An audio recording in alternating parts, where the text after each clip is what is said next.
Les chiffres font peur et nécessitent une haute surveillance. 17 des 26 provinces que compte la République démocratique du Congo sont touchées par l'épidémie de choléra. Face à cette urgence, le gouvernement renforce son dispositif de riposte. 5 centres de traitement sont actuellement fonctionnels afin d'améliorer la prise en charge et d'interrompre la chaîne de transmission. Donc le premier message vraiment, c'est que moindre signe, et les signes, il y en a deux, je viens de vous les donner, c'est diarrhée et vomissement. Allez au centre de santé le plus proche. D'ailleurs, le numéro 151 qu'on a utilisé pour un POX, qu'on utilise aussi pour le choléra, vous devez l'utiliser, il est gratuit. La ville de Kinshasa fait face à une situation sanitaire préoccupante, marquée par une résurgence du choléra. Environ 130 cas sont signalés chaque semaine et la réaction des autorités est vivement attendue. Le ministre de la Santé publique, Dr Roger Kamba, a indiqué que 25 des 35 zones de santé de la capitale sont touchées, avec déjà plusieurs décès enregistrés. Et nous sommes à 25 zones de santé qui ont notifié des cas confirmés.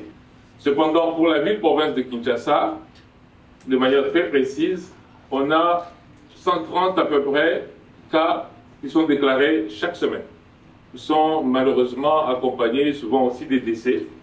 Et nous sommes avec l'Institut national de santé publique au travers de son centre d'opération d'urgence de santé publique, le COUST, en train de répondre à toutes les demandes de prise en charge. Cette situation met en évidence non seulement l'urgence d'une intervention rapide, mais aussi les insuffisances persistantes dans les infrastructures sanitaires et les services de santé publique. Pour faire face à cette crise, 3 centres de traitement sont actuellement opérationnels et 2 autres sont en préparation. Le ministre a assuré que la prise en charge des malades sera gratuite, une mesure essentielle pour inciter la population à consulter dès l'apparition des premiers symptômes. Pour les malades qui sont diagnostiqués, la prise en charge est gratuite. À Kinshasa, nous avons 3 centres de traitement opérationnels et 2 autres qui vont l'être dans la journée d'aujourd'hui. Il va faire 5 centres de traitement, mais on va rajouter 8 autres centres. Nous avons essentiellement l'hôpital de Ngiringiri, qui est un centre de traitement. Nous avons l'hôpital de Kokolo, qui est un centre de traitement. Et nous avons le centre de traitement de Pakaduma. Nous allons avoir dans la journée l'opérationnalisation du centre Mamakoko du côté de Mongafula et l'hôpital général de référence Ex-Mamayemo qui est l'hôpital Renaissance. Pour tous les malades qui sont pris donc dans ces centres-là, je répète, le traitement est gratuit. Reste à savoir si ces efforts suffiront à enrayer la propagation de la maladie, surtout dans un contexte environnemental particulièrement dégradé.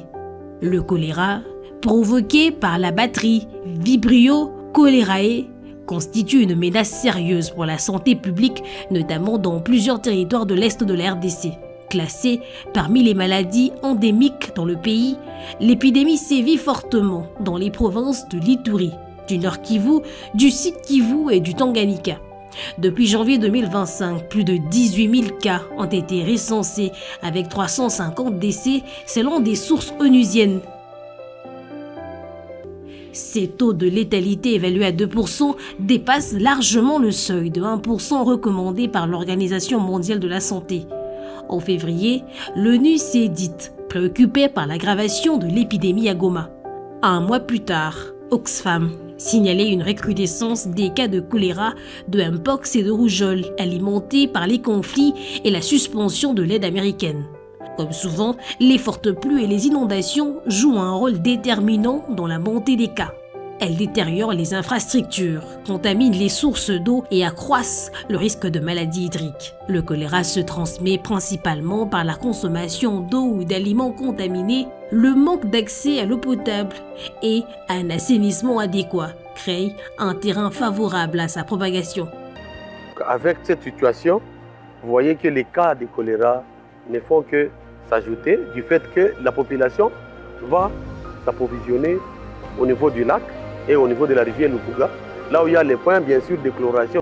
Par ailleurs, les conflits armés et les déplacements des populations provoquent une concentration dans les camps surpeuplés où les conditions d'hygiène sont précaires. L'insécurité économique pousse aussi de nombreuses personnes à s'installer dans des zones minières insalubres, aggravant les risques. Les humanitaires insistent, l'accès à l'eau potable et à des installations sanitaires de base est essentiel pour prévenir la propagation du choléra. Des pratiques rigoureuses d'hygiène, comme le lavage des mains au savon, restent des moyens efficaces de prévention. La vaccination est également recommandée pour endiguer l'épidémie, dans un contexte épidémiologique très évolutif, avec des données qui changent rapidement d'une zone à une autre. Une des choses qu'on a, c'est l'hygiène, notamment l'hygiène des mains et de l'eau. C'est une maladie qui se contamine par voie buccale avec de l'eau ou des aliments qui sont contaminés. Lavez les mains et buvez de l'eau propre.